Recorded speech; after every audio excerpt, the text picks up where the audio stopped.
on screen that's chiming in? That's good. Who we got on screen there? Members of the public opinion.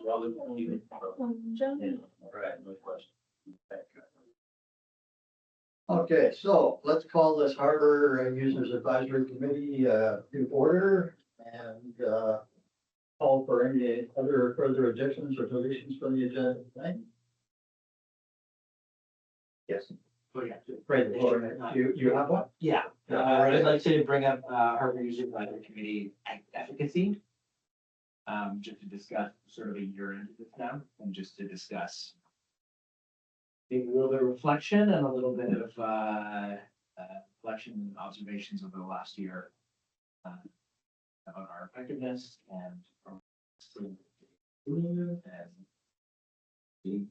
see how we're doing. So we'll add that under new business. Good, yeah.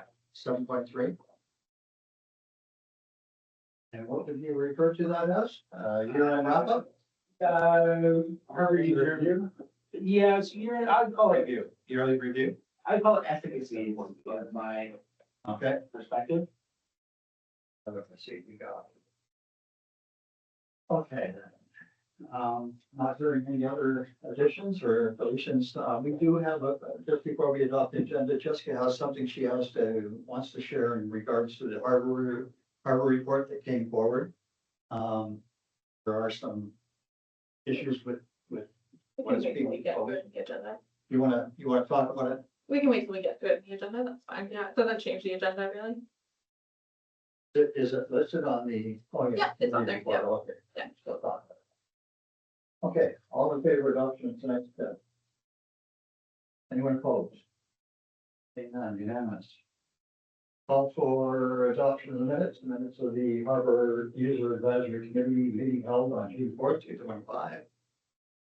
Have a chance to take a look at those. See any concerns, issues? I'll look at those if you haven't seen them yet.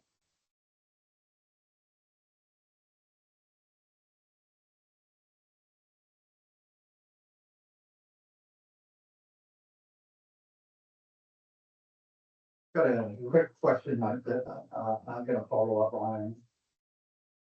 What, Jamie, how have we dealt with the bumper log situation and what is the legal status of how we're gonna proceed with that since we have a log that's sunk down there right now?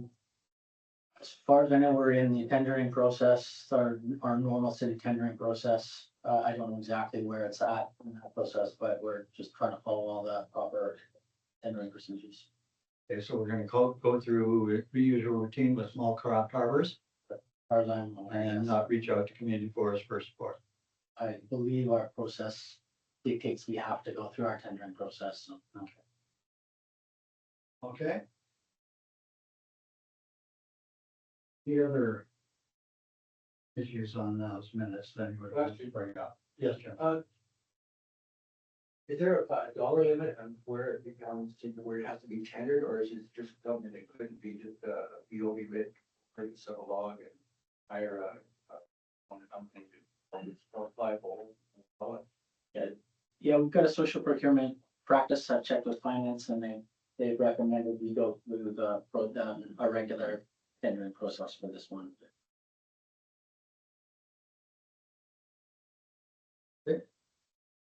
Any other further? Oh, yes, go ahead, Ken. Just on that matter, it was mentioned, I think, in a previous meeting that small craft harbors pays for it, whatever the city tenders it, but small craft harbor pays for it. Small craft harbors pays for it. Through the chair, I'm not up to speed on all the details of it. I just know we're following. I'm sure that is my understanding that small. You were told, I forget who said that in previous meetings. And it was also reported that if we wanted to go through community forest, they would give us the log and. Well, I guess just it seems to be a bit of a mixed message I'm getting. If the city is looking at the tender is going to be cost effective. Got an offer getting it going. Anyway, we have a policy. Yeah, let's go. Yeah. We'll follow that. I wasn't aware of that process when I went down that road. Okay, so seeing no other questions regarding those minutes, call for adoption. Moved by Jim, seconded by Fraser.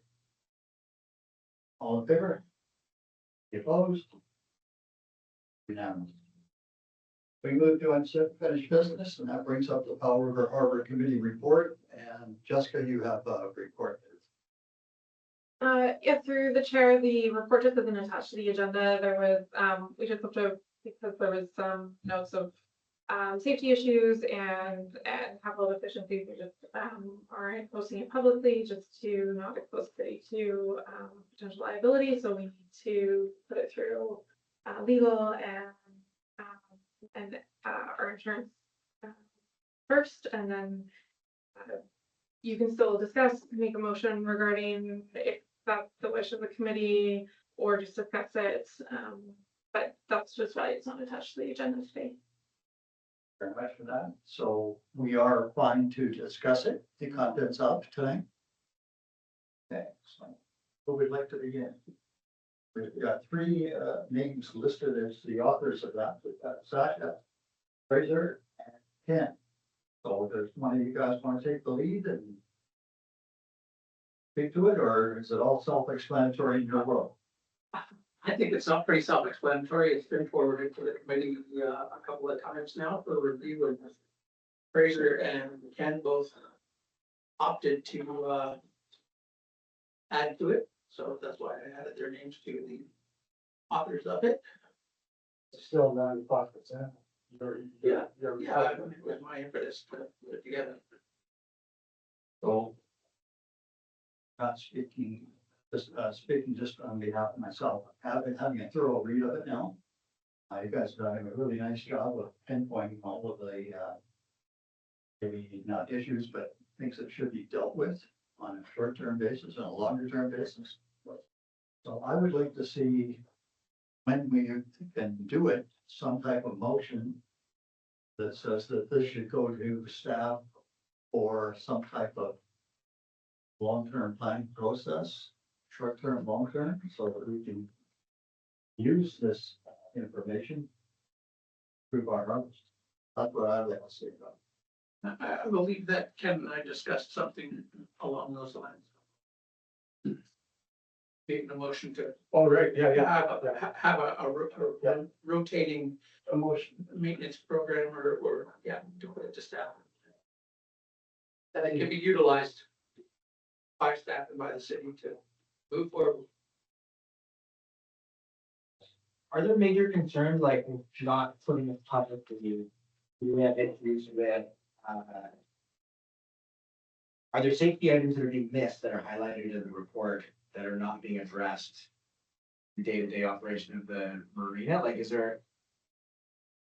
We haven't gotten that far. I think that's part of finding out and what the, through the chair, what the, where we are with that and what those, what the internal processes are, what, we've internally identified, the actual severity of those concerns and any plan that there is. We just don't know that at this point. So until that, we figure all that out and go from there. You mentioned the liability was the chief concern. It could be. So The until, reference to liability. until we know more, that's, just where we're erring on the side of caution. So what are the implications then of the city wanting to do a legal review? I mean, we can talk about it till, cows come home. But whatever goes forward is obviously under some kind of constraints. If the city can't, I don't know, it can't acknowledge there's a record even pending the legal review or what? Through the chair, it's been submitted to staff, so it is part of the public record, but what would be fully released to the public would just depend on if anything comes back from legal. So it would just be I don't have a lot more information. It's just kind of where it's at this point. We're just keeping it here for now. I'm going to follow up on that a bit. I think part of the intent of this was to circulate it as widely as possible among harbor users. What's the city's view on that? The same That we should not be doing. at this time, correct? Yeah. Yeah, Jesse. Through the chair, I just have a question. This kind of relates to Fraser's 7.3. So this is our, what, about a year and 3 months now? And I'm thinking back, probably, correct me if I'm wrong, it could be a little bit, but it's going to be within our first 3 meetings. We talked about a lot of deficiencies in the harbor, such as safety ladders in the water. And that went on for numerous meetings, and staff was aware. And in a report now, and now we're just looking into it, like those safety issues were brought up over a year ago. I'm just curious though, why they left till now? And again, it brings up the, the effectiveness of this whole committee, right? If we're bringing stuff forward that's not getting dealt with. Just at that point, I just want to not throw anybody into the. No. here. Because of all the changes on staff, someone has come in, picked up the ball after Torres left, Cam has left, so all of those things add to where we are today. So I just wanted to make that point. And 100%, I know, You realize. I realize that. I know Jamie's, this is all new to him. He hadn't heard about any of this before because he wasn't present, but, ladders in the harbor is a major safety thing. And if it was heard of by anybody, you'd think that would be one of the first things that would be addressed, not a year and 3 months later, we're still looking at these ladders that are in the water.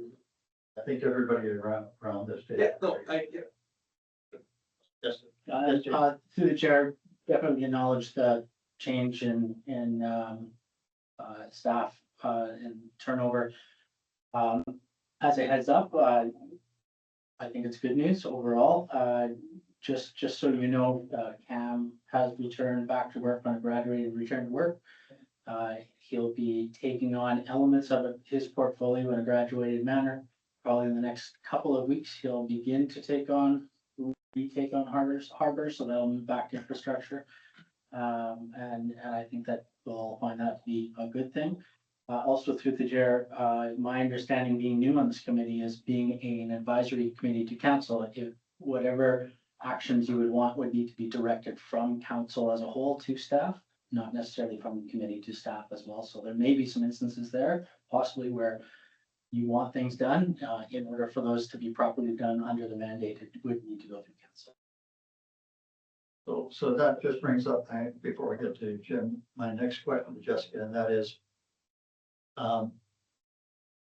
because this needs to be vetted by legal, is this something that should be added to an in-camera discussion for council, to at least be aware that this is coming down the pipe?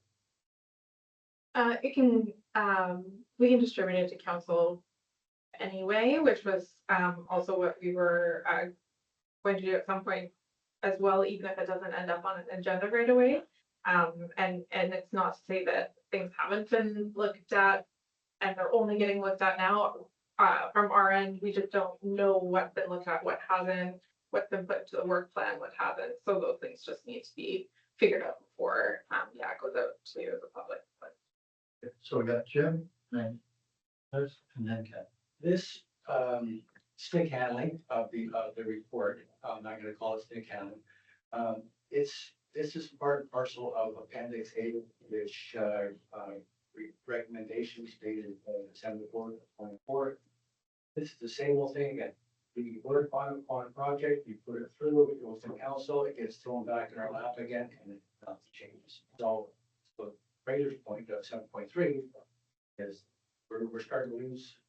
We get become disinterested. I can tell by the look on the face stronger. It's what are we doing? And I'm confused. Somebody's telling us what motions we can make. And on what basis are they telling us what motions we can make? I mean, we make a motion, then we want to deliver this report to council. You're telling us that somebody says we can't make that motion? through the chair, no, the council can make whatever motion the council or the committee can make whatever motion they like.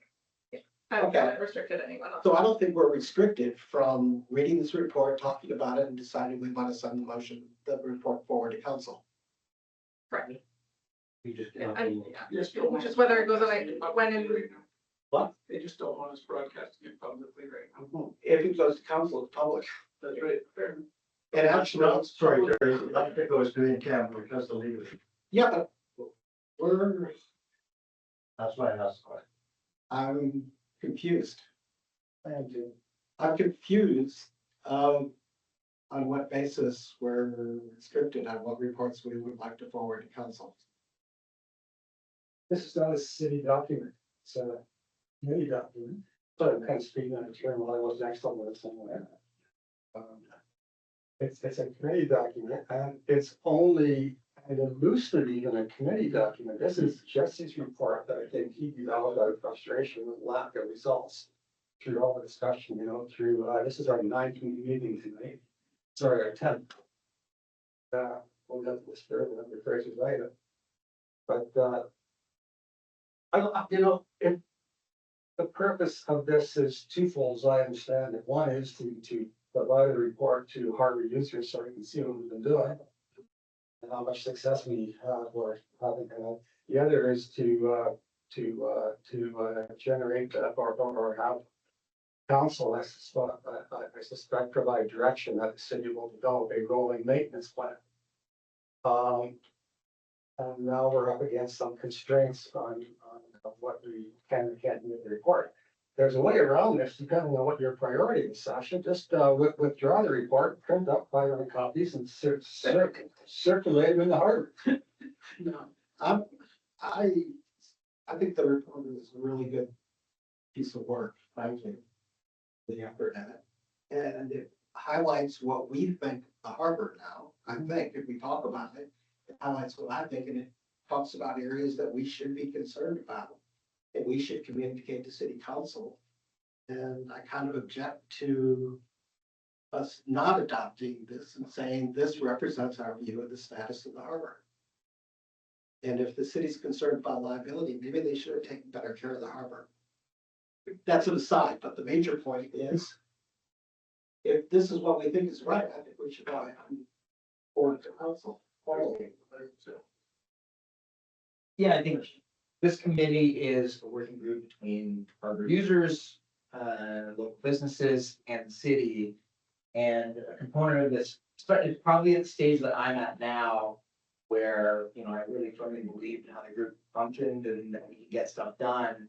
And I think everything we've tried to accomplish is now boiled down to this report. No. But I feel that a slice of what we tried to a slice of what we tried to accomplish, and it feels a little bit like it's being held back a little bit from a legal standpoint from being shared with the public. Now, I understand there is other concerns to this, but in a large way, a lot of this is the truth. A lot of this is what I'm seeing down on the dock every day. And so it feels a little bit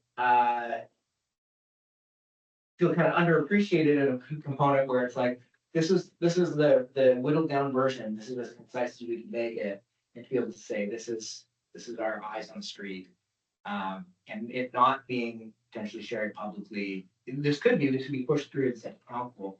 Is the legal component of this just not for the website, like under the agenda minutes, or is it like a larger choice to not have it circulated among city staff and things as well?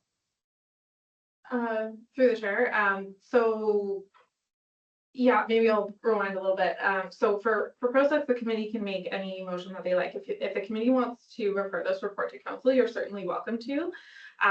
It can get circulated to council before it goes on an agenda, which effectively ends up on our website, before we can publicly distribute it. It just needs to be vetted. So if it's the committee's wish to put it to council and to the public, in the ways that we do that,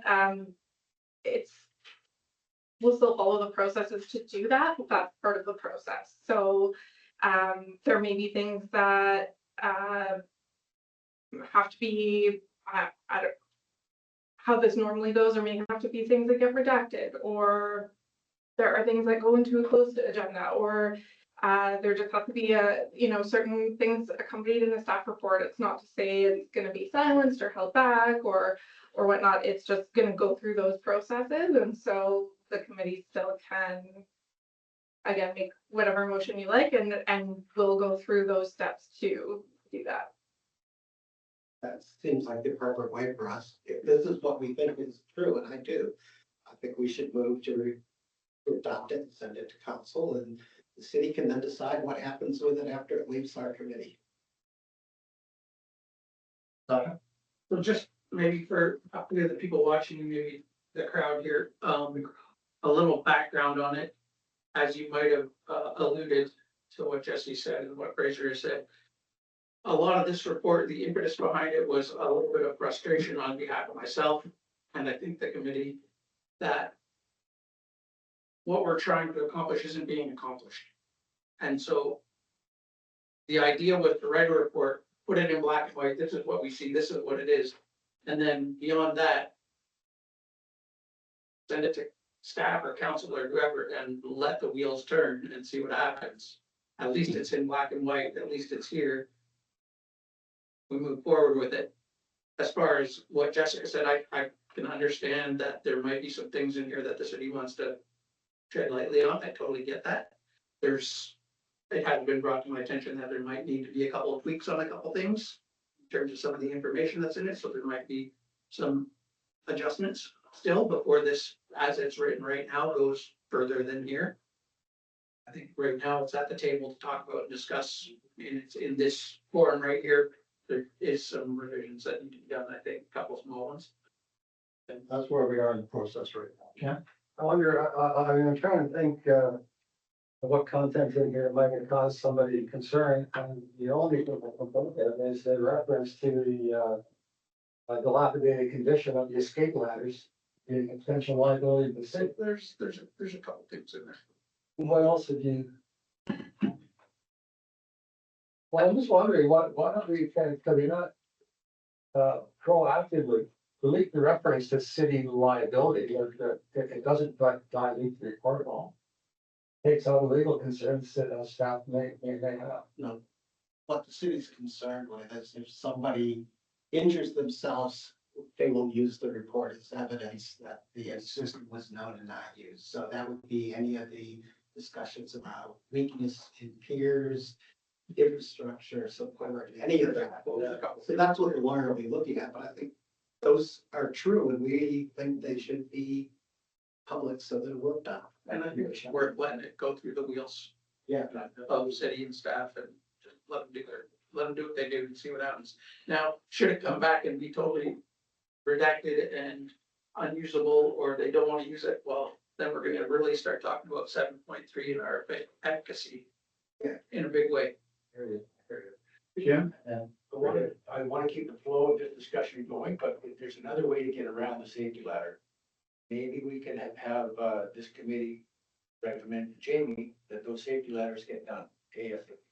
And no, there's no excuse. This discussion's been going on for 15 months. We've been meeting, and a lot longer than that. It's just not acceptable, Jamie. Those ladders need to be replaced. That's a good point. That's a good point. Yeah. Other than the safety ladders, is there any other immediate issue on the liability front that is in the report? Safety concern. Safety, but the ladders is the main issue. Here. Well, I'm saying, like, you're talking about the thing in the works, being safety concern, I'm not sure that's it. You mean in terms of tripping and that kind of thing? Off the top of my head, the other real safety thing that crosses my mind is the uncontrolled intersection at the bottom of the South Harbor. You come down the hill into the South Harbor, and at the bottom of the hill there is effectively an uncontrolled intersection. If somebody was to get over in that spot, that That's a good point. could present. So we got Fraser and then we have Rob. Safety issue I noticed is, there are some of the pilings on the West New Harbor are fairly poor shape. From an engineering standpoint, I don't know if everything's fine down there or not, but that would be another thing that, could be a liability issue, of course, we pointed out. I have concerns regarding this as a timeline, because if we were here today, as a existing report, we could submit it, make a motion to send it to council. We don't do this today. The next meeting is September. October. Yeah. So there is a little bit, I have some, there's some information that needs to be tweaked in here that look like, and what happens if we send this? If we don't send this today, the next available option is October potentially, which is far away. So my concerns about the timeline. Is there the ability to make motion to send a modified version of this? Yes.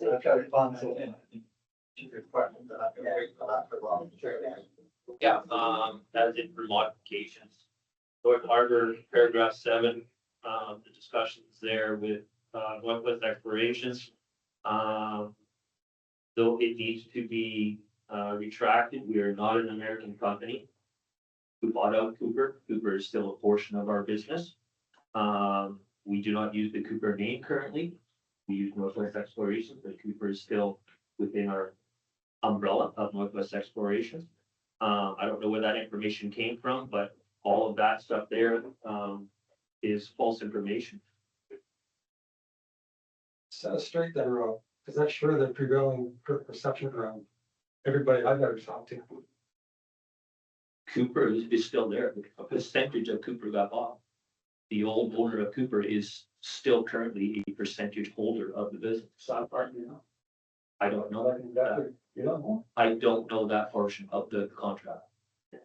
Well, Whether he's a silent partner or not, we still have the Cooper name. Yeah. It's But just not used for the operating charter under Cooper business. It's used for the sailing school. It's not operating on. It was legally a merger of two companies. And so you're trying to make a distinction, one buying the other, but it was legally a merger. So what's the problem? Anyway, We're not an American company. That right away, we're not. Head office is in Bellingham. No, head office is in Port City. Bellingham is a subsidiary. We are Canadian, 100% Canadian company. That's good to know. Okay, So like I said, I don't know where this information came from. Well, there's nothing in that, and I don't know why I'm picking up the cause here, but nothing in there that hasn't been said multiple times at this committee or in previous meetings, and you never objected to any of them or disputed any of them. I excused myself. That was the one time you did. I excused myself more than once from this meeting. Yeah, before we get into back and forth here, I just want to. I don't know. Well, we're discussing this right now. Yes, I hear you, Rob. And what I'm gonna ask is, Saki, you've got this on your hard drive, right? Can you just take out the reference to American company and forward that to Jessica? And from my understanding, I'm gonna check with Jamie. The Cooper Northwest operation is currently under review with city staff in terms of how much they're paying and all the rest of it, because I understand that new contract is still yet to be written. Is that correct? My understanding is that that's the direction that was given. I don't know where it's at as far as process. And the ask, I believe, from the committee was to make it resemble what everybody else, in terms of the other users in the harbor are presently paying. And we do. But through the chair, I guess the big question is it paid for 160 linear How feet? many feet do you pay for it? Hey, hold on. Our motion said it should be fair. That's what our motion said. And consistent with the bylaw, Fair. fair is, you know, Wrigley language to allow just about anything. And we all we get that and understand that, but if we're looking for revenue and they're paying for 160 feet of lineal dock space and they're utilizing usable space, which is more than 160, shouldn't that be addressed ASAP so the city can generate that revenue rather than get a free ride for another year on X amount of dock space that's not getting charged out to me, that could be charged out if there was, because that not. Could be generating revenue. That's correct, and that, isn't that the whole idea of, keeping rates low and part of this? I think we discussed this issue, we adopted a motion for it. And it's a motion that it should be fair to all the users of the harbor. And that's just a unique property of that space. We're gonna look at it, and bringing it up again is wasting our time. Don't talk about wasting your time, Terry. You gotta, I can reciprocate there, Jesus. We're way off topic as far as. So let's get us back on topic, Ken. but we've already dealt with the Cooper. I agree with Terry. We've dealt with Cooper here once. Ad nauseum a couple of times here. I don't want to get into the back and forth on the issue. I want staff to deal with it and bring us back what that contract is going to look like in the future. Has that recommendation gone to council? I don't think it has. No, it hasn't. But staff is aware that motion should be coming forward soon. Shortly. You know, if Rob can tell us what is actually being paid for what they're getting. I mean, this is the basic information that's for months ago, and they were told nobody knew, which. Well, I'll tell you what. I know what we pay. I worked it out. You can get 7 20-foot boats on there. That's gonna pay you $11,961. 720 for help. That's 140 feet. No, it's not, because you're putting them like this, Yeah, okay. okay? Okay, you're, yeah. You know, I went to a couple different wharfages. I know exactly what they try and leave between boats. You're gonna get 7 boats on there at $7.12 a foot. And it works out to $11,961.60. You wanna know what we pay? We pay almost $22,000 plus hydro. You pay 22K a year? That's what we pay. Okay. Right beside me on BDOC, the guy doesn't even pay close to what I pay for BDOC. I'm paying over $6,000 for BDOC. The same size boat beside me isn't even paying close to that. You're talking about the end of BDOC. Yeah, the end of BDOC, $6,600 we pay for the end of BDOC. The way the lineal feet works out, if you go and talk and look at the way the bylaws are written, it's not charged out for foot. It goes from 28 to 38, 38 to 50. I pay for 2 boats, 28 to 38, and I pay for 2 boats, 38 to 50. Well, you pay for the larger slip of the boat length. It's the way it's written, 28 to 38, that's what my bills say, 28 to 38, and 38 to 50. That's what our bills say. That's Okay, I'm gonna cut this off, Yeah. off right now. But you know, there's sort of what. Okay, that's enough.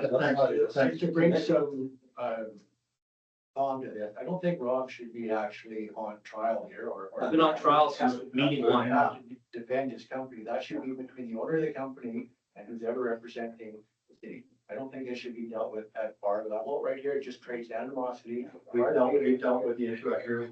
Yeah. That's why I'm trying to cool the jets here. Let staff deal with it and bring back their recommendation. And end of that issue. Second, Having reviewed, to change the subject.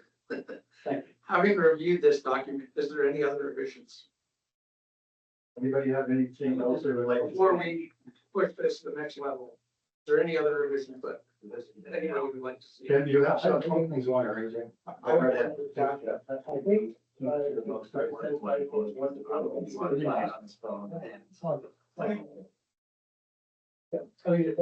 you that's a big ask, right? So you only got maybe 22 to 25 votes. Commercial fishing, that's just commercial fishing, that was a big ask. We get dog 2 and half dog 1. Right now, you're focused on, okay, you're doing the deal, okay. Have we done I don't know if it's a safety issue, but I see you talking about the barge terminal in here and railings that are down there. They've been temporary railings, they have spike boards for many years.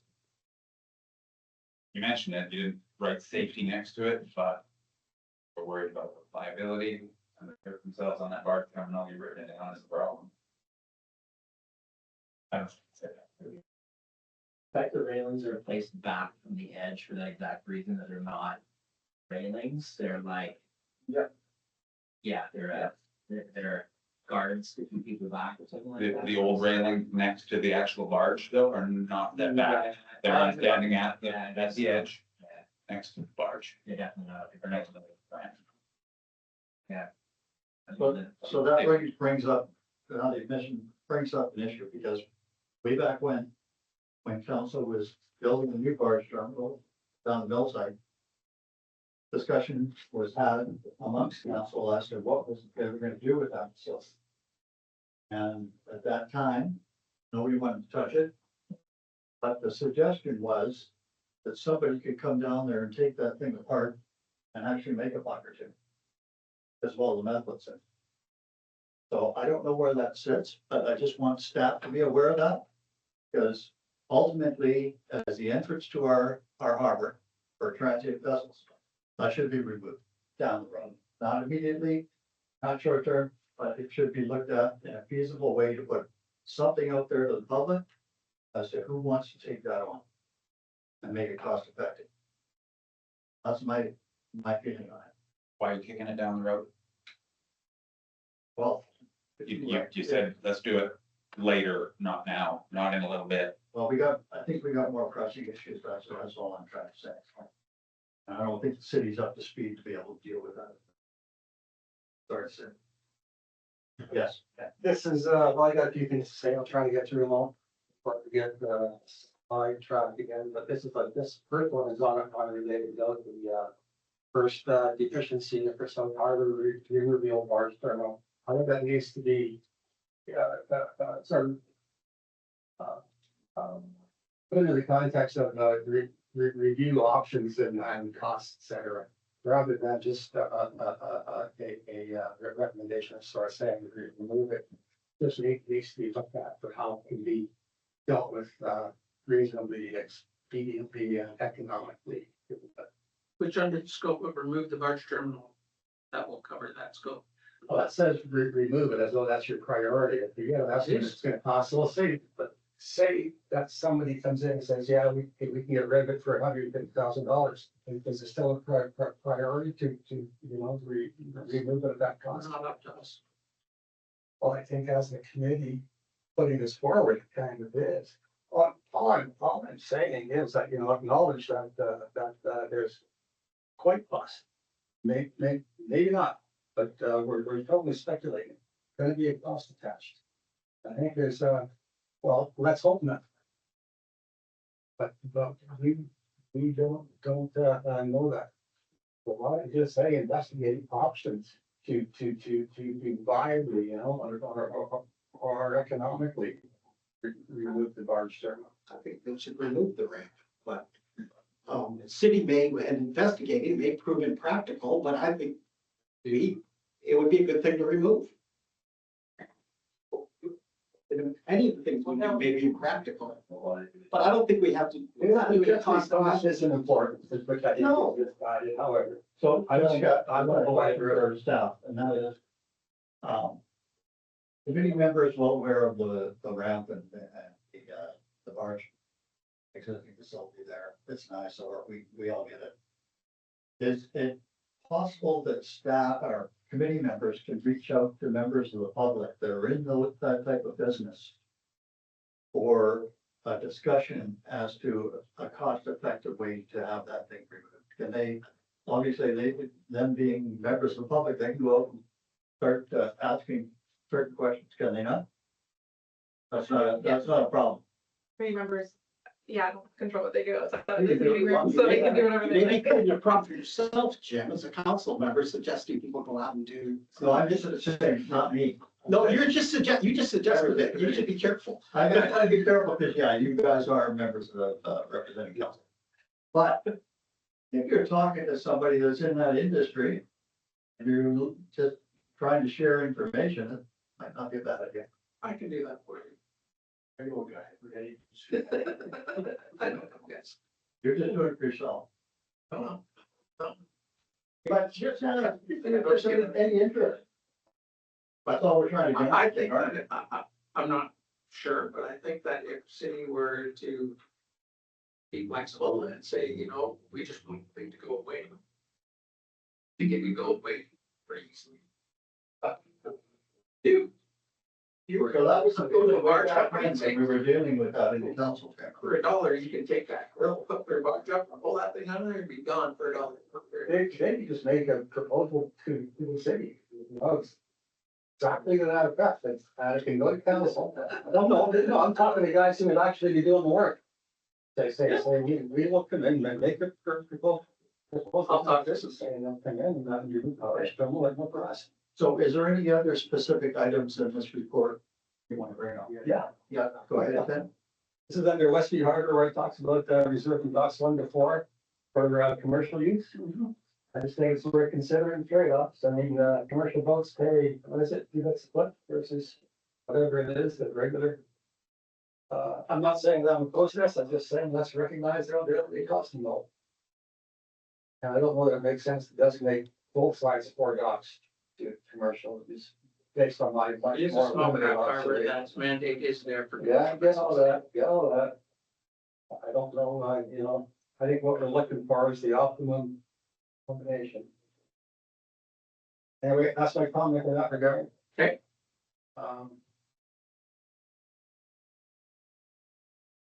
Just the last paragraph under Westview, where it talks about the significant remediation that work had required. Last sentence, to require close continuous collaboration among the city staff, et cetera. I think you should add harbor users in there. They obviously have to closely collaborate and be kept closely advised of what's going on. Okay. Park Road Northwest. Yeah, this is the last paragraph under North Harbor, where you're asking for the wharfinger to have more discretionary authority. I'm not sure of the purpose, and I'm not sure that discretionary authority is necessarily a good thing. More discretion, the more potential for that discretion to be used in ways that are supported by majority. I'm not sure what you're trying to achieve, but by saying the working should have more discretionary authority. Not on this one, I want to be next. So you, I believe that what that was alluding to was we've had some discussion about, so that's. now, I'm not a North Harbor user, so bear with me. We've had some discussion about spots in North Harbor where it is you are contracted to a certain spot. Yeah, they're both what we talked about. And we had a fella, Ken Stokes, I believe it was, who frequented our meetings, and he said at some of his harbors. Yeah. Or harbors that he runs or uses, you didn't contract spot, you just contracted to be in the harbor, and it was up to the wharfinger to decide where your boat lives in that harbor. And that would give the wharfinger more flexibility to move things around. Right. Inside the harbor to help the wait list move along. The workinger has that authority under the bylaw now. We talked about this before, and Jamie came back after talking with Jen, who said that if Jen were to do what that particular instance was seeking, she would be accused of, she would get in trouble and be accused of favoritism and that kind of stuff. This doesn't address that. I think we got an answer on that last time, Jimmy. Through the chair. I'm not familiar enough with the specific bylaws with respect to the wharf and how it's used. I know that there needs to be an updating of the bylaws. I've had conversations with our finance team early on in this transition where I was coming in temporarily to see if I had capacity to I help work on the bylaws much earlier than when they were finishing, and I did not, to be honest. What I do know, when you are any real modern approach at trying to address fees and charges and bylaws, is to word it carefully enough that you do not provide discretion to staff, generally speaking. And it's not because it's not for the reason of a staff to take advantage of it or do something that would be against the majority, the minority. What I can guarantee you is that where there is any discretion, there is going to be conflict. And to me, the more modern way of doing these bylaws, it's a little trickier to word, but a lot stronger in the long run. If you can word your bylaws well enough, where your users agree, where council agrees, where it's abundantly clear what the rules are, it takes that conflict out of the mix. And although I don't have enough awareness of how the harbor works, I am aware that there's conflict generally at times. And one of the things that I would recommend is over time to try to decrease that as much as possible. My recommendation would be one way is to not have discretion in some of these fees and charges, but make the wording very, very carefully done in the bylaws. I think that's a very important piece of work that it'll take some staff members, the right ones that know the background, a bit of time to do. But that would be my general recommendation. So I just want to pick up on that, Jamie, because the bylaws are one issue, but these many areas that we're talking about in the report, you've suggested, I think at the last meeting, that setting up a harbor users working group within house to deal with specific issues along with the Warpinger and staff would be a good way to help sort things out.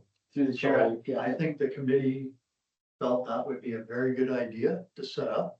So I'll count on you along with Cam to come together on that front. We can forward this to council, we can forward it to staff. And they can come back, give us that type of input as to how we can best address all of the issues, correct? yes, through the chair, correct. I think it would, it sounds simpler than it will be in reality. It needs to be really effective. A reset in a range of relationships to make that really work. And, but it could clarify and be very distinctive between the role of this advisory committee versus operational suggestions on an ongoing basis working with staff. That's gonna work in other areas. I don't know how it would work with them. And I think the key to your suggestion was that all of our motions don't have to particularly go to council. They can be dealt with in-house with the people that are providing the service. This group only works because there hasn't been a previous channel, so. And any other options would be greatly welcome, because dialogue is key to making stuff happen and understanding each other's problems as well from an operational standpoint and a user standpoint. Bridging that gap is a great idea. So Terry, you want to make a motion? I've got a point here. On the 7th paragraph under Westview where it's the sequel. Can I suggest we just delete the, his, and his, clause? You wanna? I voted to speak on that. Yeah, go ahead, Joe. I just find it's unbelievable. So can you just reference what you're referring to? Westview Harbor report, figures way down the page, last year, medical positions got, that's all detailed, the order was denied warrants to do missing the deadline date. After that order, but 2 days on weekend. I find it, I mean, that person, if this is true, that person paid day rate all summer long. Day rate, $1.55 a foot, up top. So on 30-foot console, that's $45 a day plus tax. I find it difficult to believe that that never surfaced at any point last summer. That I don't know. I mean, that's a hardship. I know he tried to pick it up the chain and It didn't happen? No. Wow. But that's astonishing. as a result, he wasn't in the harbor full time. As a result, he was only, So he couldn't When he provide needed the to level of service he was. he was restricted. No, that's. So that brings up the point, is that a legal issue that staff's referring to that perhaps should be a sticky wicket? We're not gonna worry about that, Jim. We're We're not gonna worry. getting worried about it afterwards. And I'm not a lawyer, so I won't. But I just, the last one, we don't need to say the city's unbecoming, even though we may think it is unbecoming.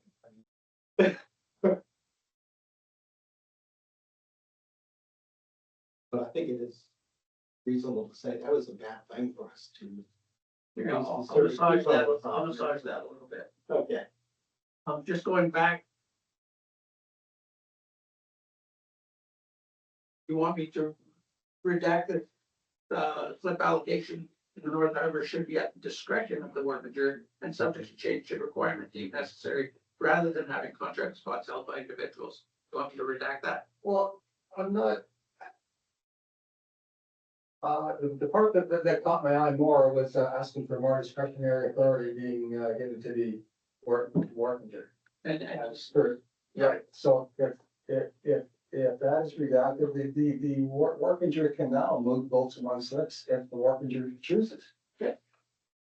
in bylaw. Yeah, we should We'll knock that take out. that out since we've already dealt it and we've got an answer on it. Yeah, we're not gonna do it. But on that note, I think that example is maybe worth revisiting at some point, because when something is just makes so much common sense and everybody wins, say, well, we can't make it work, is this being kind of giving up and, okay, we're, there's gotta be a workaround. However, that's where we are. That's where we are at this point, yes, sir. Maybe Jen could comment on it. Through the chair, we don't have any other staff members online right now. We've got members of the public. So I would respectfully request that Jen not be asked. Thank you. Okay, that's fine. Okay, so we are getting down to the nitty gritty of who we're gonna pass this, report on to. I won't make a motion. That we adopt the report as written and send it on to council as what we do. That's gonna be the revised edition. Right. It's gonna be sent to Jessica. Yes. Yeah. May I ask one more question before we do that on this legal concern? The city could incur some exposure, I think, if this were a city report, if this was a report generated by city staff. But it's not. The city's name is not on this. It's generated by an individual who sits on an advisory committee. So I'm not sure where the city's exposure comes in. We're representing council, Ken. We are. We are a committee of council. Yeah, I know, and as such, that, well, It's really not our that's problem. what it is. Whatever, I can, make it make sense. Okay, so we have a motion that's been made. Want me to say that one more time so everybody's clear? Pretty simple. We adopt the report as amended by Sasha and forward it on to council. Council and city staff. For information or what? No, we're restricted to sending things to council. Council has to decide what to do with the report. Is that correct? Why So- are we submitting it for information or for what? We're saying this is what we think should be done in the harbor. Providing canon. We Okay. don't take action. We submit recommendations. I was just trying to get it into camps and so. Well, I think you're probably gonna see it anyways, but I'm just saying, with our mandate is to provide recommendations to council. Right. Not to direct staff. Well, we aren't giving council a recommendation, we're giving them a report. That it has recommendations. They will deal with it. So, So, Council actually wants us to submit it for us. yeah. we have a motion, we have a seconder, we have Jim. So any other further comments? Yeah, Go ahead, Ken. we aren't submitting 30 recommendations to council. I don't think that's the intent of this report. We're submitting a report to council, and as I understood it, one recommendation asking council to direct staff to develop and adopt a rolling maintenance and remediation plan. We've submitted 8 recommendations to council in the first 14, 16 months of our existence. So now there's about 30 in there.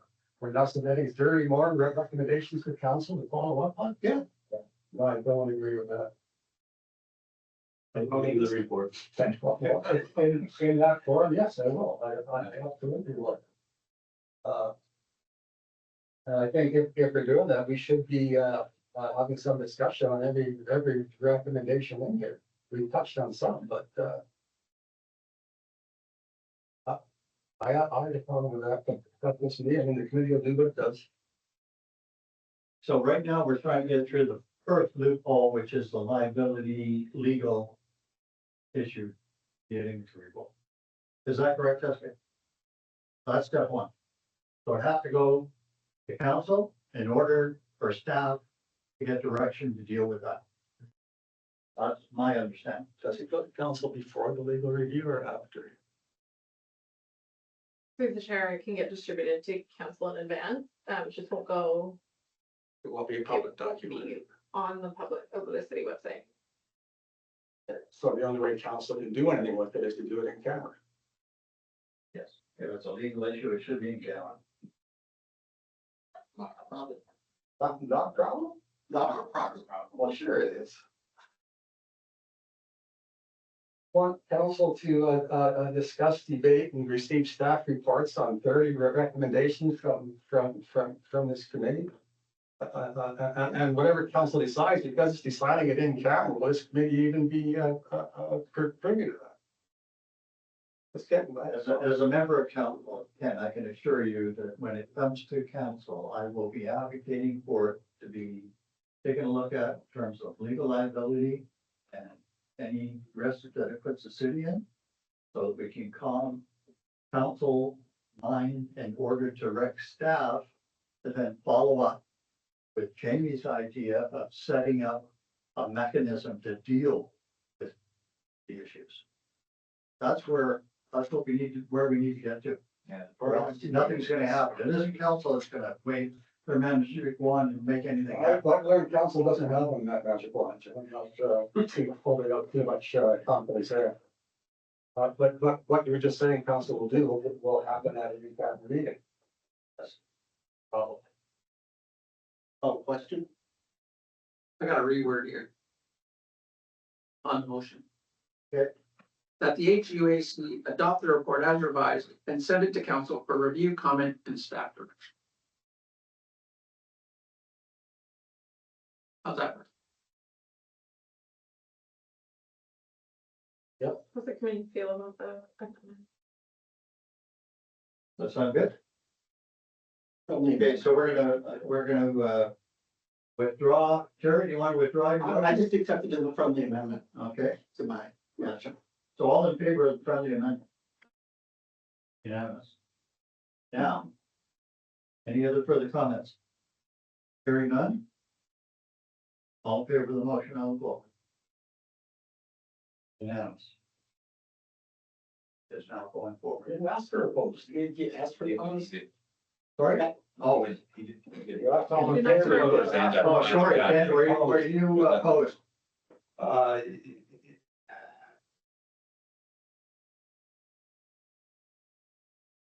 You are opposed, you can have your vote. Yeah, well, it doesn't really matter other than knowing the minority vote, I suppose.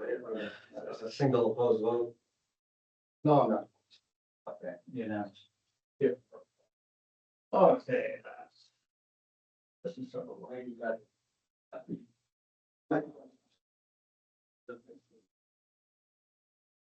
Let the wheels of justice do their thing. Okay. Slowly going. Both don't agree on it. So we now get to new business number 7.1, Coast Guard infrastructure. Who's gonna speak to that? I think you brought it up. I was? Jim. I was wondering if anybody know, you may be able to help direct it, to reach out to you first. After your new infrastructure goes in, your sea cans, your storage, et cetera, will you be removed in the workshop and the sea cans that are currently in the North Harbor parking lot? Be stepping out of our lease there, to my understanding. Are you asking me if we are going to remove the? Remove that to free up more parking space in the north. I believe it should go. I don't. Is there anything in there that might have to stay for any reason? No, we would have no say over it anymore. I understand from the Coast Guard's point of view is if he wants to deal with that, make it go away, that'd be great. That's the building and what else? There's two sea cans and a workshop. Oh, I imagine the sea cans would come with us. Those would be the sea cans that we're talking about having over here. So there'd just be the double wide after the trailer there. Yep. That we want no part of, to my understanding. It's part of your infrastructure, but it's not city owned. Some of you guys brought it in. That was a, if I recall, it was a Coast Guard and construction building on city lease property Then the Coast Guard would take it away. or auction, or auction. Or, yeah. Wording I heard was the city wants it. Let them have it. Because otherwise we have to pay to take it away. So that discussion will take place, no doubt. That's special. We don't want it. But we would pay to dispose of it if that was required. Yeah, no, I just looking at additional parking spaces. That's what I'm, that's what I. All those buildings will be a bunch more. Yes, Rob. Yes. Through the chair, just curious, how much bigger does the footprint get for you guys in the south end? Towards the water from where the building is I now? thought that wasn't that in the paper recently? There's like our plans down there? Yeah, plans or some plans. Oh yeah, if you were down there. But just to us, the yellow gate. There's the yellow fire gate, right, and close to the water, goes right up to that gate. The latest version I've seen is not to that yellow gate, it's the foundation that's next to the yellow gate, to the other side of that foundation. Okay. They shortened it up and pushed the building out into the parking Into the lot parking lot. to take up a couple of parking spots there, but the city wanted a wider run around the yellow gate there so that there was walking and traffic there. Yeah, size wise, it didn't actually look very unreasonable. It got smaller than the original plans that I had seen. It had gone right to the yellow gate, but the structure right out there. Changed to the latest. Any other questions on Coast Guard infrastructure? Seeing none, move to 7.2, performing work in the North Harbor. I put that on there. I talked to Jim briefly after it was, I had somebody come in to bring it to my attention. I don't know if there's really a lot of discussion on it, but I have an email that was sent from the company that was there. If anybody wanted to read them. It's more of an FYI, just, I don't think it was, well, he doesn't think it was handled properly, and information I've got, I don't really know, I can give that to Jamie to read. All the insurance papers and everything are all there. There was a customer that, North Harbor user that, well, you can read it.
So that's got really nothing to do with me personally or professionally. It was just brought to my attention. It's been done before. It's been done, I know two people have had it done in previous cars, like the beach car and down. And just a little bit of background on fuel polishing. It's a completely closed loop system. If there's no open fuel, it's a pump that circulates fuel from the tank back to the tank from the fuel pickups. And it just, I don't want to say but it mixes up the fuel, so all the particulates are suspended, and then it goes through the filter system and gets rid of it. It's real common practice.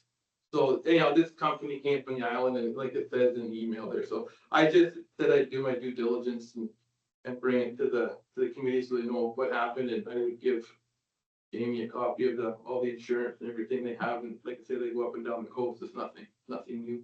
So regular, fuel polishing is a regular, Half it's a regular thing. Yeah. I thought about doing it as a business just because nobody in town does it.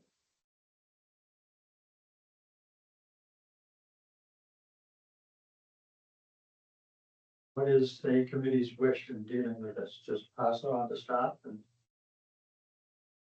what are we gonna do? Praise it? This is a fairly common thing. The reality of having a harbor is that vessels take fuel to operate, and when fuel is contaminated, issue. What is the this is the size of vessel that in theory, in a worst case scenario, someone could put it on a trailer, tow it up the hill, polish it somewhere else. Reality is you have a bigger vessel there and now you have an issue. The boat won't move.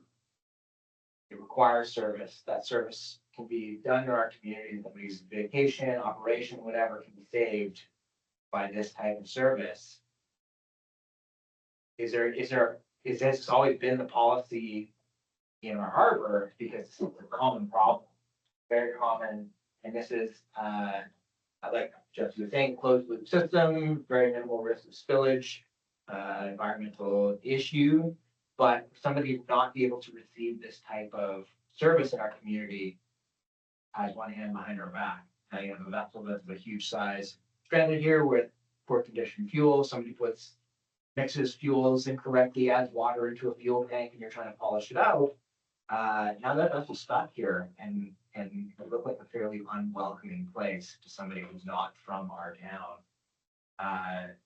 This has me pretty concerned because it's not like it's a jerry can fueling operation or something like that. This is a repair that if on a larger vessel could not be done anywhere else other than the harbor.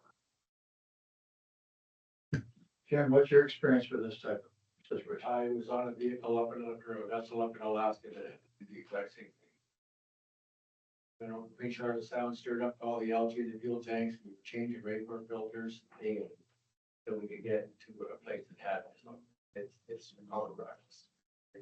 You're not storing fuel, you don't have oil rags, you're storing I'm at a loss to explain.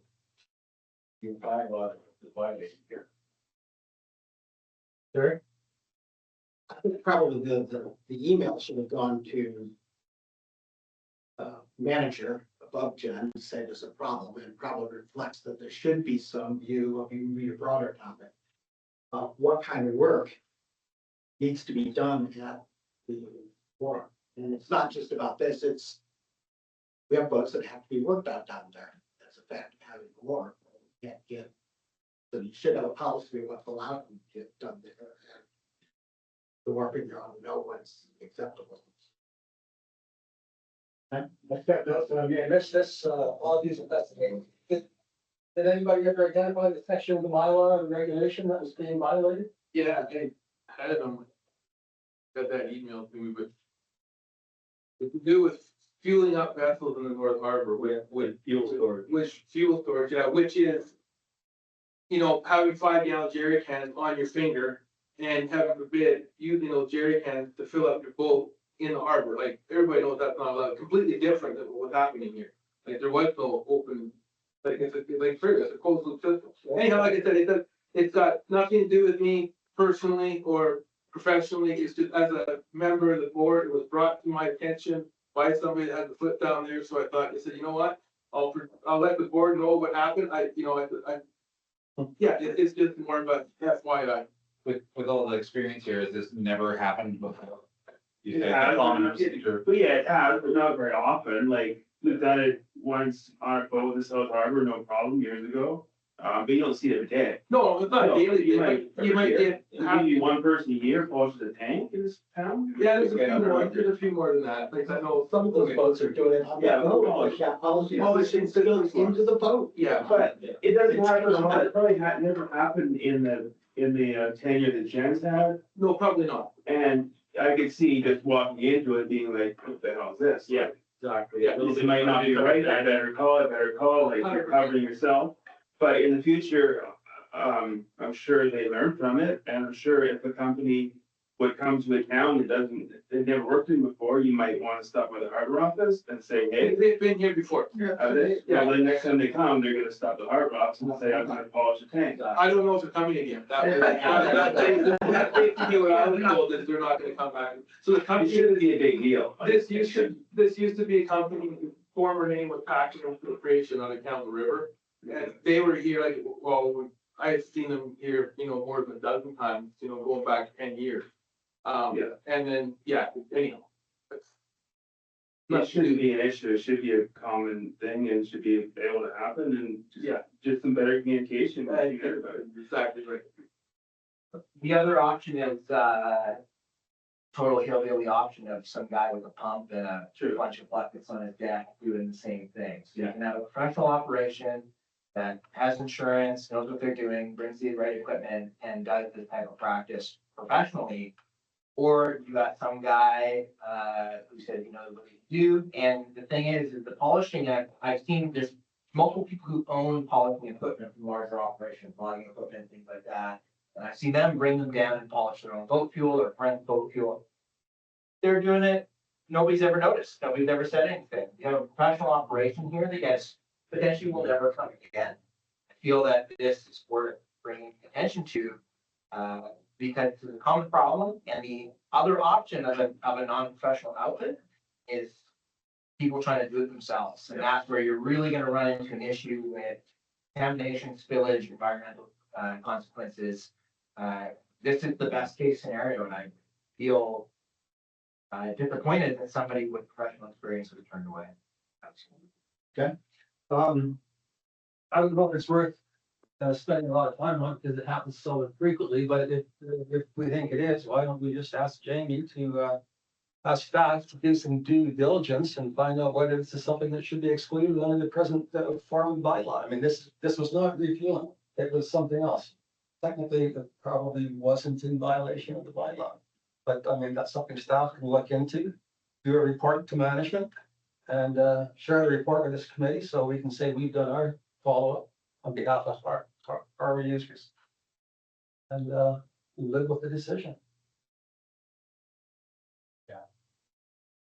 So maybe you have a copy of this letter. And you can deal with this.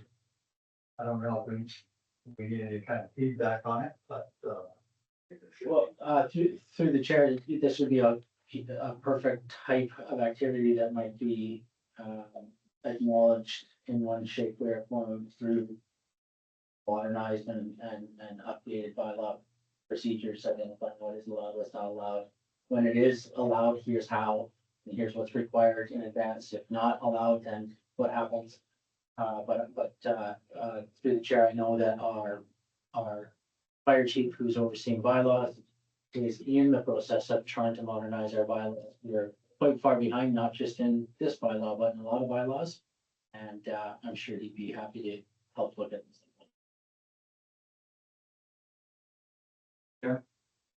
What's your professional opinion on fuel polishing? You guys put it up and Enough to have a good opinion of it, but I suggest it or not.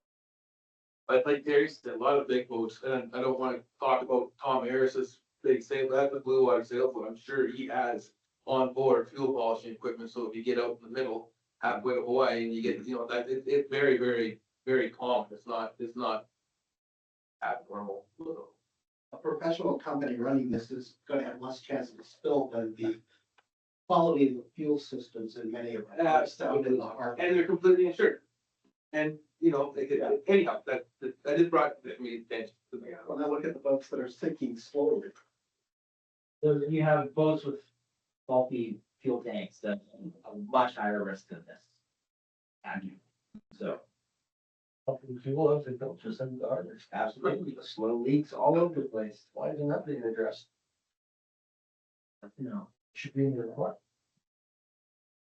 Come on, Sasha, you got every day. okay, so staff has a copy of the letter. Okay, I think it's worth a reply to this company to almost apologize and it might take some doing to get staff to where they need to be, but I think they should be apologized to. I'd like to know that if I need that service, I can call them and get them here and get it done because that's a valuable service. Jamie, would you mind reaching out to the company just to bring us feedback at the next meeting?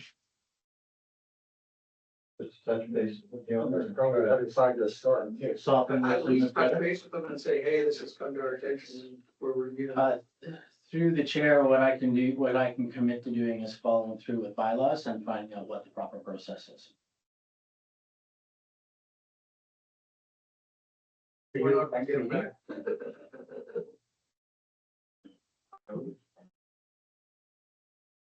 That's too bad. Okay, so since we're on letters, I was made aware of this recently, of a letter that came in on May 18th from, who's this individual? Renee Babin? Renee? Renee Babin. So, I will endeavor to get her phone number because it's the first I've seen of it. I don't want to put it on the agenda tonight until I've talked to her. Yeah. And get to the bottom of it. Yeah. So I will do that for our next meeting, but I'll reach out this week.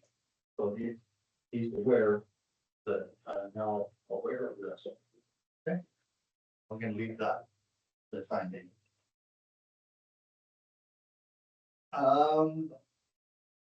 Now, that brings us to, questions. Did we have, three, which is efficiency.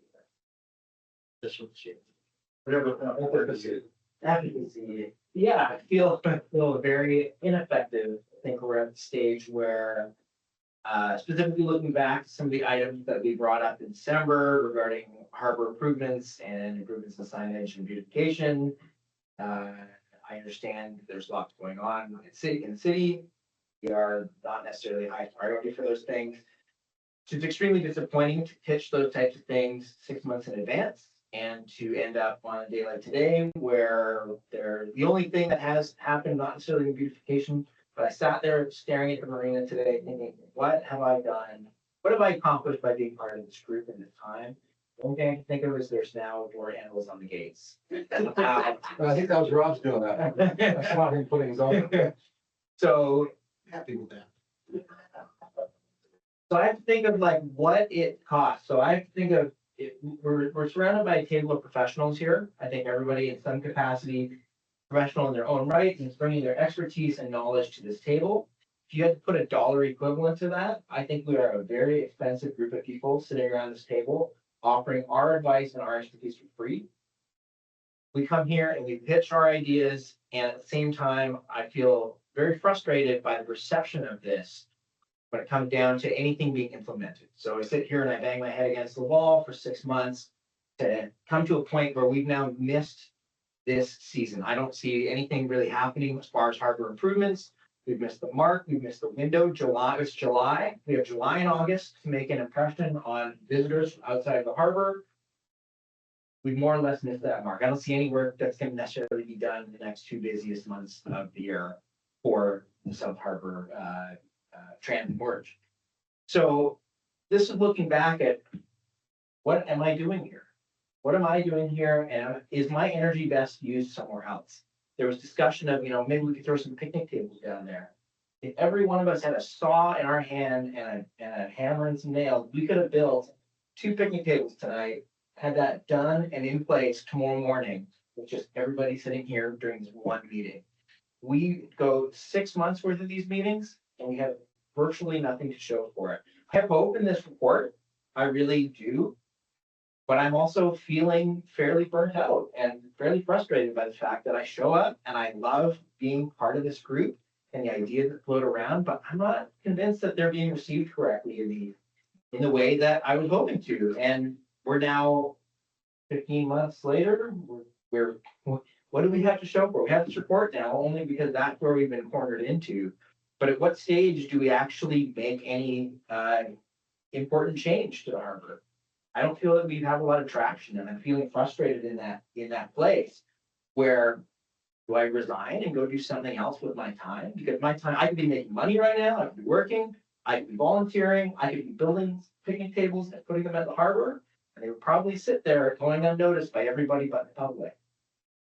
We have something called the language out there for something called a third space. And third space is where the general public finds a space in the public domain that is used, and it's a point to collect. So it's a place for people to gather, it's a place for people to connect, it's a place for people to enjoy. The park, it's an amphitheater, things like that. And our South Harbor should be that third space, but I feel that there's no traction for anything that we've recommended to welcome people from out of community, for our local citizens, harbor users to enjoy that type of place. It's now a barge terminal with a ramp hanging there. And after 6 months of trying to sell one idea and gain some traction, I feel like I got nothing. We have a report, that's it. Where do we go from here? Because I'm feeling fairly frustrated myself. Sure. I agree with some of it. I'll do my tongue-in-cheek response first. Welcome to government. But in fact, it's not completely tongue-in-cheek. Our effect is going to be slow.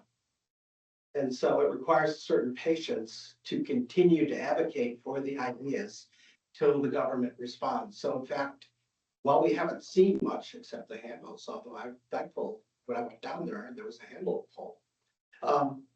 I think we are raising issues that are significant and important. And if we keep talking about them and keep raising them and communicate them, we will have impact. But if you're expecting impact in the time frame that you're used to in your business, it ain't gonna happen because government moves at a different pace, partly by necessity. I'm not really dumping on government. It's just the way it happens. So I think it's useful. I think your time is valuable.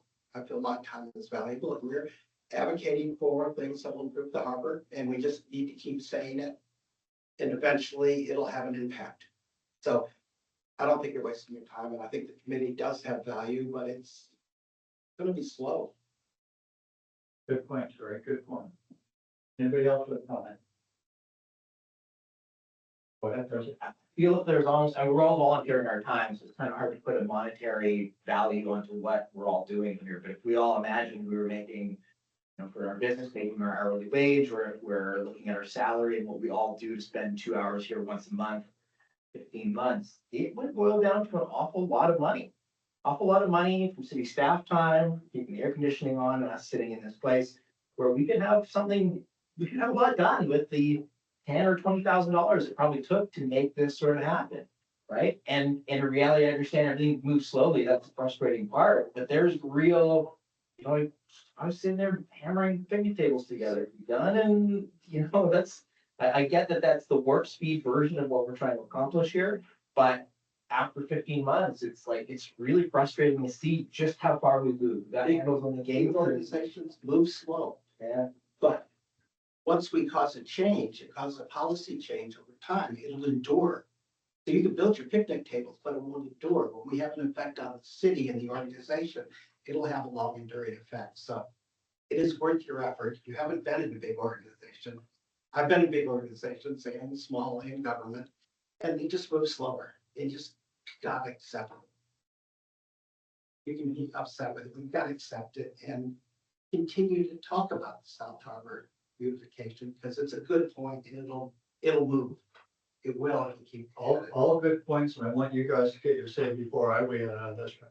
Ken, and then Ken. I certainly relate to what Chris is saying.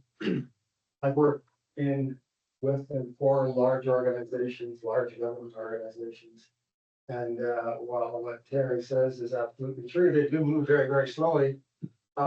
It's not like we have what we've been trying to do to date, or at least what Grace has been primarily promoting to date is a big change. It doesn't cause for a big change in policy or direction or anything else. So it shouldn't take a long time. The other thing is when you are dealing with change, major change, that does take a long time. At least you see some kind of momentum. It may be very, very slow and gradual, but you see some movement, some progress. I haven't seen any. We passed a couple of motions about South Harbor. In fact, we could go through all the motions that we passed in that in the appendix. Most of them are stalled. The ones that have made the council, 2 of the 3 recommendations were significantly modified by staff. They just had the substance actually taken out of them. One example being reserving the pump up station for that purpose only, and the other being some sort of beautification, for lack of a better word, which got reduced to improving signage. And even on that extremely modest target, nothing's happened on winter. So it's not like we're making any sort of progress. That's been Fraser's sort of primary priority, I would say, on this committee, improving the overall ambiance feel of South Harbor especially. Mine's been the financial part of it and doing something to generate more revenues from the harbor and it's 7 months now, I've been promised some pretty damn basic information, which I still don't have. So, the way I see it is, the work in this committee, unless staff actually agrees with what this committee puts forward, it is manipulated, modified, and stonewalled to prevent anything from actually happening. And so I am in total sympathy with Fraser. If we can't be more effective than we've been the past 15 months, I can do more good, I think, working outside of this committee just by raising hell in the heart. And, Okay, thanks, Ben. Just a comment or reply to Fraser, but like, you're feeling undervalued by this, but it all comes down to the money, does it not? We agree that council sees this and says, all these recommendations, this is great, but that costs this, that costs this, that costs this, like, there's not an open checkbook. That's all about the money, is it not? You don't, do you guys not see it this way? Like a lot of these things, yeah, perfect world, great, like, we'll do all this, it'd be great.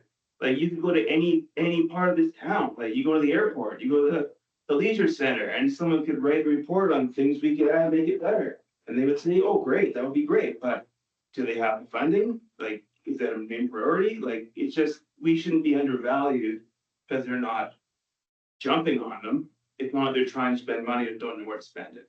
Like, it all comes down to the dollar. we're talking about very, very low cost items, so Tracy's, Well, but there's, when you keep adding them up, are they low cost? Like, yeah, well, that's up for debate. What's low there are cost, other what's not. recommendations that have no cost attached. There's, yeah, so some are expensive. Yeah. There's No, both. no, it's a fair point, you're right, yeah, yeah. But like, Don't want that. we shouldn't feel discouraged because they don't have the money to spend on things that do cost money. That's all. Chairman and President. What, I agree with everything we've said about it so far, but I can't get past the safety letter thing. We've been harping about the safety letters for 15 months. We have to go through the city's own health and safety or your health and safety committee down at work. Those items should be remediated. Unacceptable to have safety letters sitting there broader way that you can't depend on it. But I fault him. Very good point. Safety is number one, John. Yeah. That's a lot of money. It's on the city worksite, so the city's own employees. I think that's what done with this meeting. President. You know, I feel I've tried to take a balanced view on everything we've done over the last 15 months, and to think that, you know, we have change of management and relearning things and being, you know, empathetic to the whole entity that we're dealing with here, from the city to council to users. And so everything that we've sort of pitched has been as whittled down as I can imagine it. You have to do it on a shoestring. They'll do it, you know, like I said, you had 2x4s and nails, you might have picnic tables. Those things are relatively small compared to the grand vision of, hey, we have a really beautiful, really effective, economically impactful harbor. Let's do something with it. After this long and seeing like, what about picnic tables, or what about some line for vendors to be able to have a safe space to come? Whatever it is, it's like we have nothing to show for it now, a whole year later. That's the most disappointing thing. I get things move slowly. So for like one thing, we got handles on gates and like that's it. And it's like, oh, that's the thing. Like Ken says, I'd be more effective outside of this organization, drumming up support, putting out looking for community force money, something like that. Say, hey, this is something. Is that possibly because this group went too wide of scope for the start? Like, we got, some of the ideas were wide, big issue stuff, and we didn't kind of focus on things we could take on and build from there. No, I think a lot of it was, you know, bites that we could actually chew, digest, and Especially the stuff in the South Harbor, like the signage and picnic tables and stuff, just to beautify it and, you know, make it, even with the old ramp there. You know, just. But stuff like did that. this group focus on one or two things there, or did we go off onto the expense budgets for the? no, it was Was there? focused motion, yeah. Okay. So we were That's it, that's the frustrating component, when it's whittled down and it's a shell of itself at the end of the day, but it's still something worth putting forward, that here we are a year later, and it's like, okay, we missed a season. You know, can you read the phone number when you pull into the harbor on our sign to call up the work here and say, hey, where's my spot, or can I come in? Like, those things are the missing key critical components to doing business, let alone improving things, right? And so it's the foundational building blocks that I feel we focused on, and even that feels like a little bit of a loss at this point in time. You know what, it's not even cost, it's putting a bigger garbage can at the ramp at the South Harbor, so it's not, they got them at the work there, put a bigger one down there during the summer months. It's, take staff member out now. Yeah, there's some small items. Stuff you had that. So everything Fraser is saying is totally valid, and that was the impetus behind me writing this report. That I was seeing that the group is frustrated, that things are getting bounced to council and bounced back to us and stick handled to staff, and all of a sudden they're, where'd they go? They're gone into fairyland. That was the impetus behind me writing the report. It's in black and white, here it is, take it for what it is. If tomorrow this council dissolved or whatever, I hope it doesn't. At least what we've talked about over the last little bit is here in black and white, so that would be fine. I think you might have missed a couple meetings there, but sure did. If you look back over the finances, the harbor is a cash positive business. Harbor makes money. It's in the finances, it's in the paperwork that we have. The harbor makes money. If I operated my business by saying, oh, we can't do the safety stuff, and we can't, blah, blah, blah, blah, blah, my business is gone and done. Yes, I can. No one's saying We finish it. There's no good excuse to not do a bunch of the stuff on here, regardless of what it costs. The harbor is a cash positive business, and if you want to make it make money and continue to do business, you got to put back into it. Okay, we're good. So we got Davey and then we got Jim.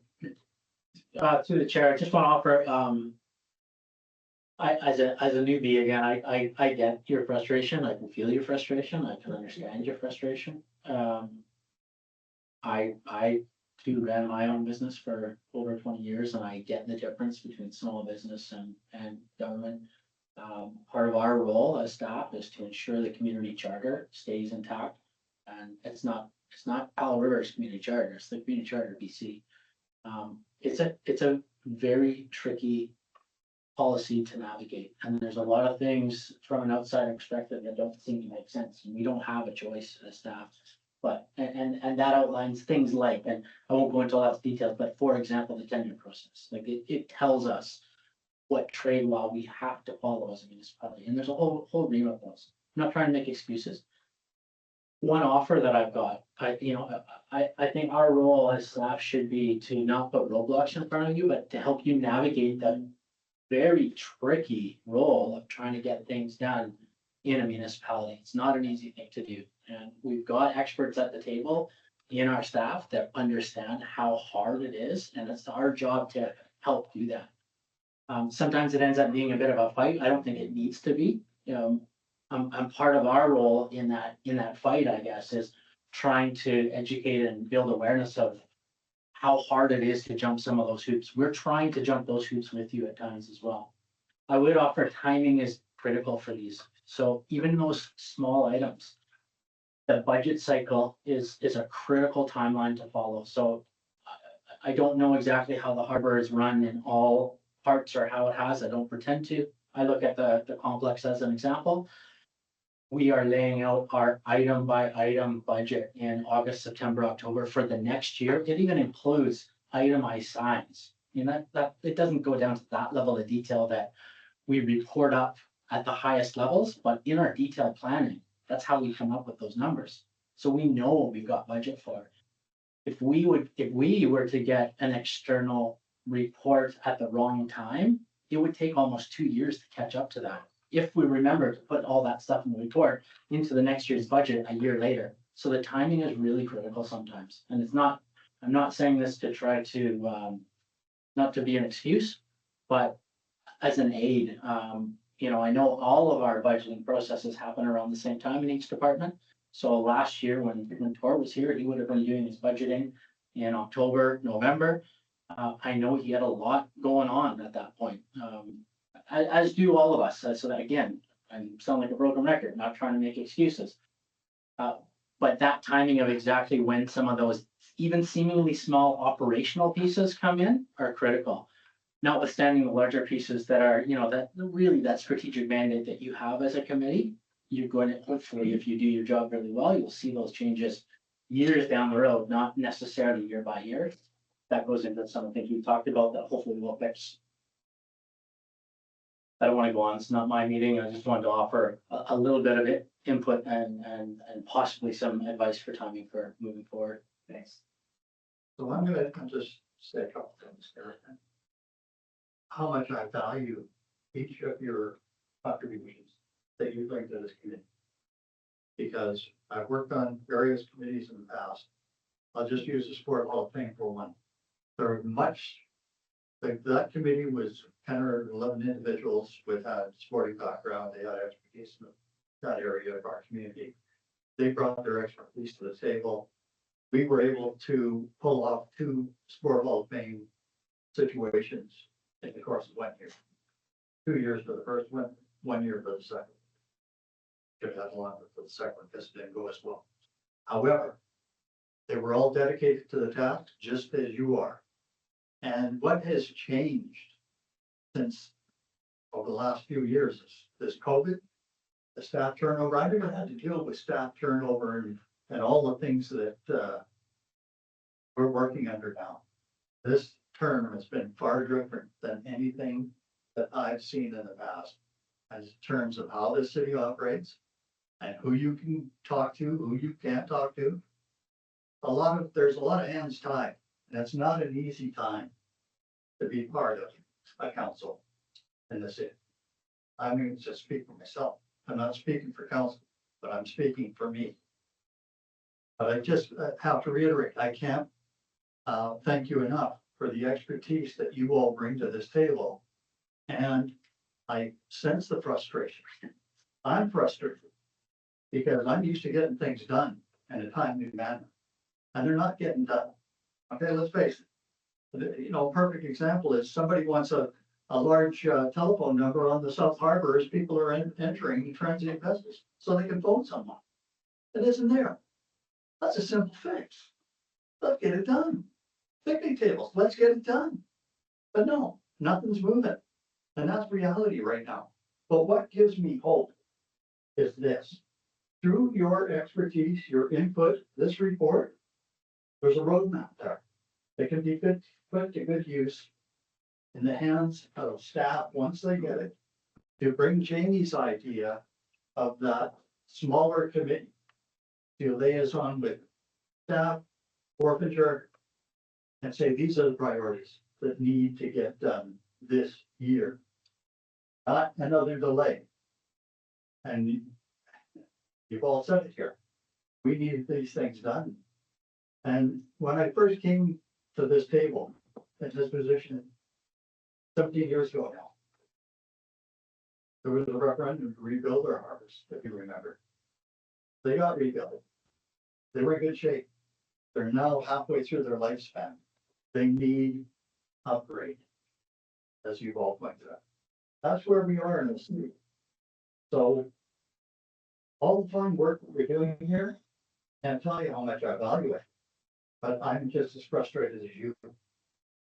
And I think we've created a really good concept tonight of an avenue for a go forward process that I'm hoping Jamie will take forward, express the pathway to CAM so that these things can start to happen. That's my hope. Whether they will or not, I don't know. But that's my hope for the next year. And that's why I hope all of us will stay invested in this process. So that's my 2 cents. So where does that bring us? One more word, which is some of us are on 2 and some of us on 4-year terms. It's committee. So being halfway through my 2-year term, I feel the pressure to want to have stuff done or at least have ideas shared and, I'll agree with you. yeah.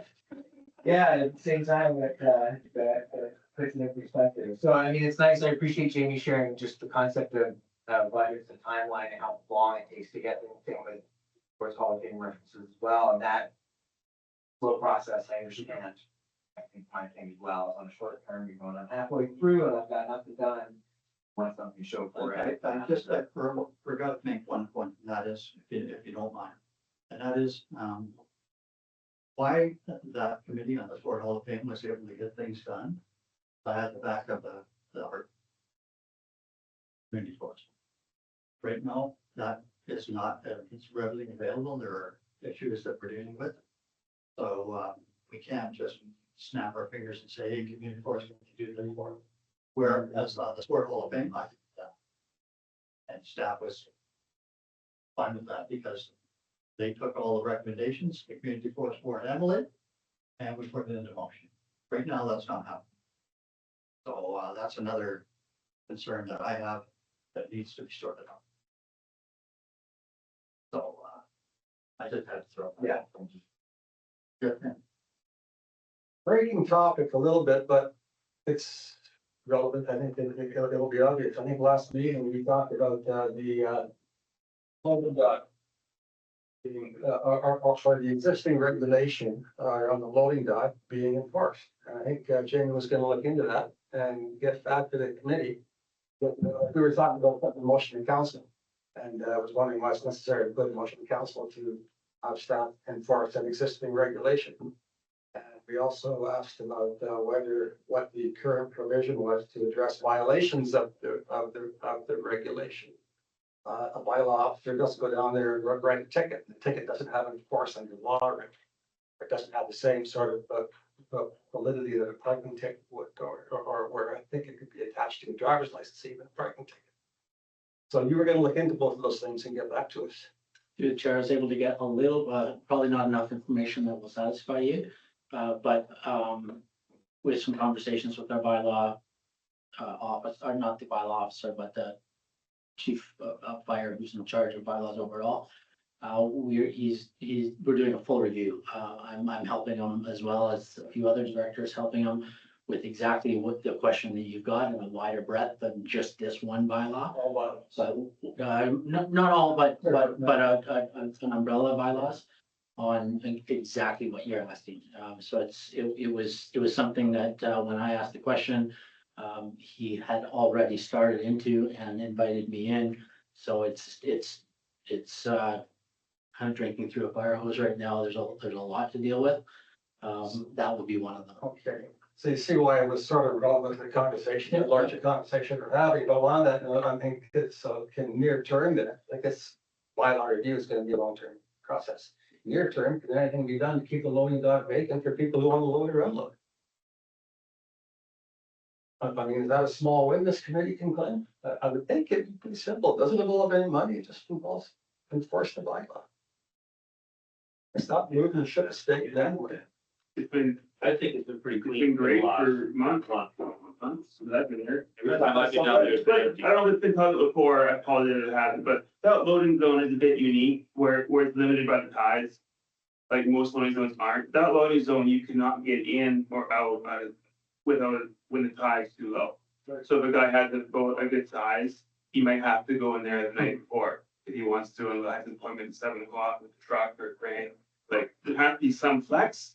So some common sense would just, if we just use common sense between the wharfinger and the users and the boaters, like I'm sure it can work. It starts to be now, but it has to, if you start enforcing bylaws, well, then that gets a little bit. How can a guy who works and then the tide drops and he cannot quickly get out without like on the rocks? Like, does he have to pay a fine for a day, or is it just some common sense between the users? Just a point I wanted to make. It's not your regular loading zone where it's full access anytime. But how does that happen for too long? That's a whole different story. You know, Marina has a lot of components of discretion that are required, and I think that we're finding out that the discretion doesn't come very welcome from an equity standpoint for everybody. But at the same time that, you know, the bylaws are enforced, we end up with letters like this about a business being turned away, we end up with, you know, people having to pay a fine because of the loading zone, they can't get out. There's sort of this thing where that discretion is really required in a place like the marine environment where in theory, nothing is ever still, nothing is ever a square shape, nothing is really boxable in that sense. You say, this is the thing we've drawn around. It's all black and white. It's not, right? Boats are exactly that way. The marine environment is constantly changing. Marina is potentially silting up, tides come up, go down. Have to use your discretion in that place. And I would argue that that's something that I would welcome. Right now, we're at the stage where you say, is it a bylaw? Enforce it? Yes. And that's here apparently in this letter. But that also goes down to, is it a bylaw for the loading zone? Yes, it should be enforced. That's it. Is the discretionary component added on top of that? Yeah, it's blocked by tide. That's when the discretion comes in. And call the bylaw guy and give that person time? Probably not.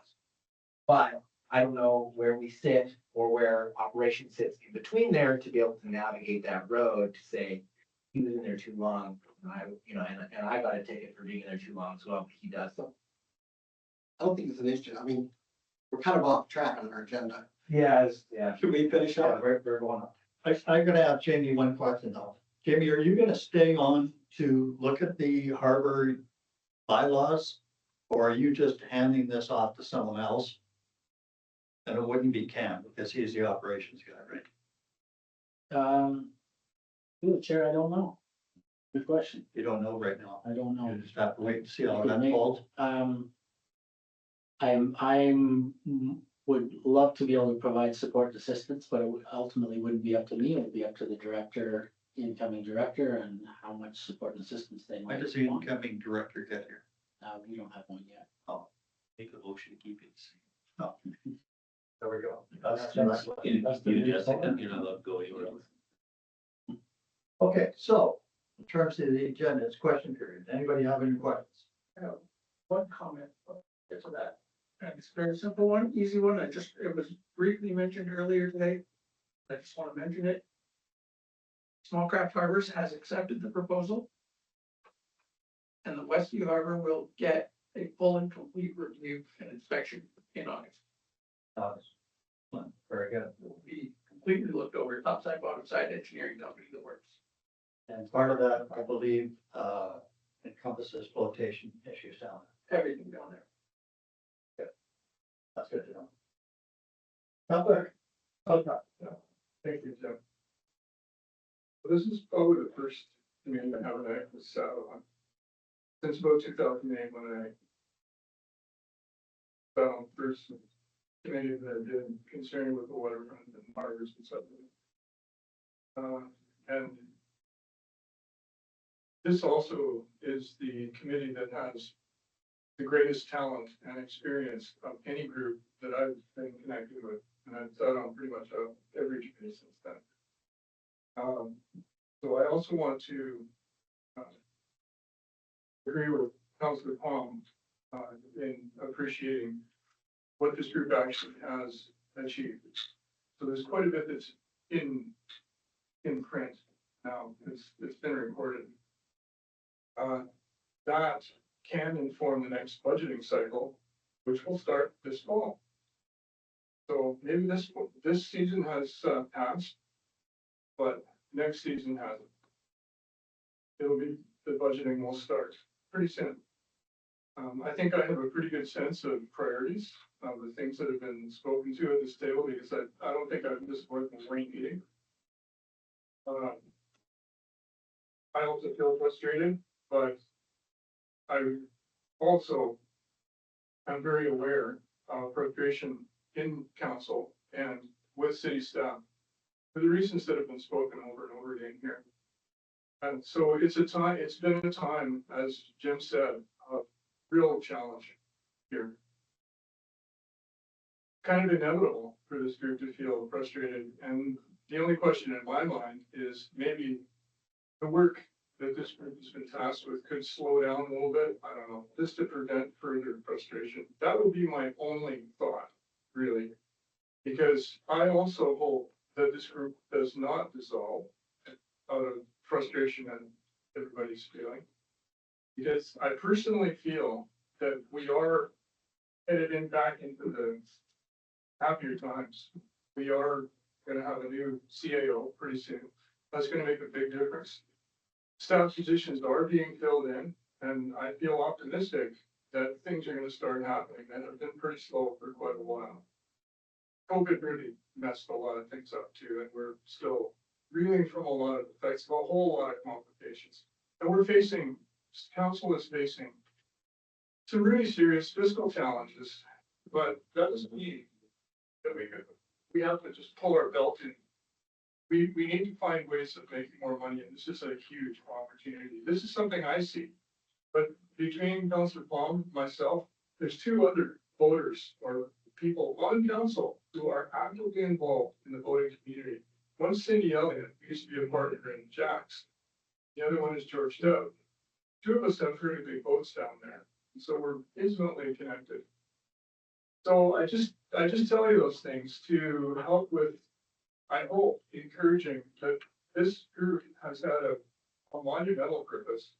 And the work is not going to be forgotten as long as I'm around, and as long as a few others are around, whether you sit on council or not. And that's really all I have to say. Not a question, but I just want to say I personally so much appreciate the talent and the experience in this room.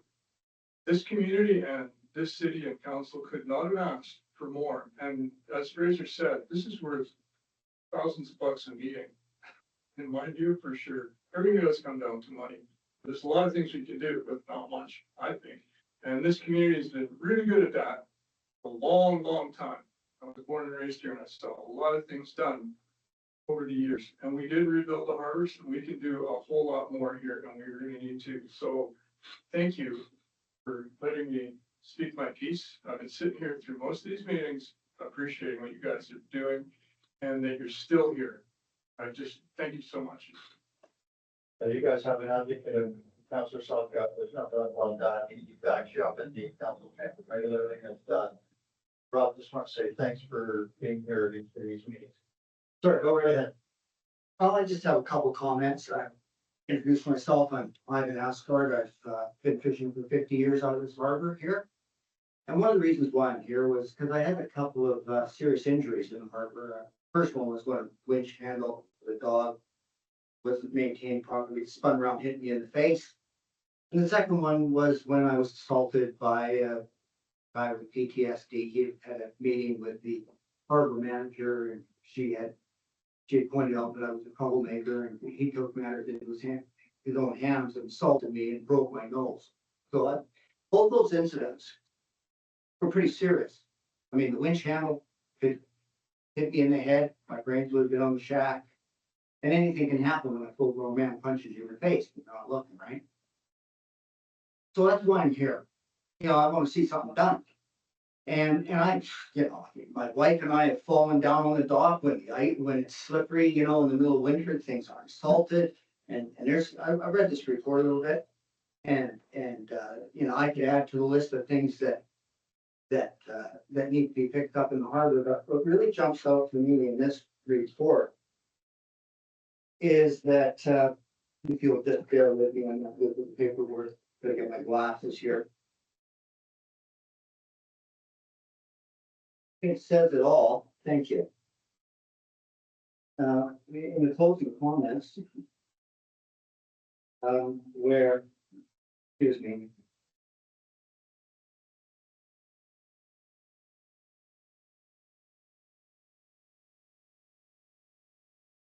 Anybody got a page for that? Closing remarks. Second one. The last page. Second one. Yeah, this is it. You guys, it says here, just abbreviate it, that report was written in identifying issues that paid city staff and harbor employees should be identifying and addressing on an ongoing basis. I don't think that's necessarily why you people came here, was to decide how the harbor should be maintained. That maybe your advice would be more high level on, you know, the users, not operations and management. So here's my point. This harbor is being very poorly operated and managed. That's the bottom line. That's a staff issue. That's a management issue. And I've owned companies, had people work for me. There was job descriptions, there was periodic evaluations, there was goals set, short-term, medium goals. And if things didn't happen, with your employees, then they were let go. I think that's really what needs to be happening. That's what you guys kind of dance around here. You're all 11 guys trying to manage and operate a harbor where you have staff to do that. And that is the source of your problem. So I think you're going to spin a lot of your wheels here doing it. This is what we've done so far. And you're in a cycle. I'm not really sure whether you're enabling board management to continue by having these meetings or whether you're helping, and that's something you have to ask yourself. So, Sir, I can assure you that we're trying to find the right avenue to deal with the items that we're having at this table. and I can assure you, after being hurt to the degree that I was, a couple of occasions, that these are real serious issues. And I don't think it should take all night to talk about whether some ladders should get fixed. Come on. Anyway, thanks for listening. Thank you for your input. Appreciate it. Okay, so, Someone online messaged, person messaged that they wanted to speak, but I'm not sure if they still want to, so. Robin, do you want to speak to the committee? Sure, that would be great if I could. Yes, go right ahead. Committee members, I manage Northwest Explorations. I'm based in Port Sydney and oversee our operations in Powell River as well. And with, great efforts by Rob being our person there. He does a great job for us and for your city and getting people to visit there.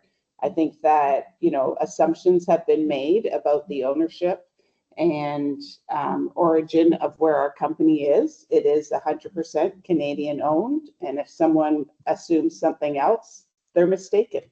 I just wanted to clarify that. We do have a company in the United States. It's a different company. So I just wanted to clarify that. And I have a background of 27 years managing marinas, large marinas.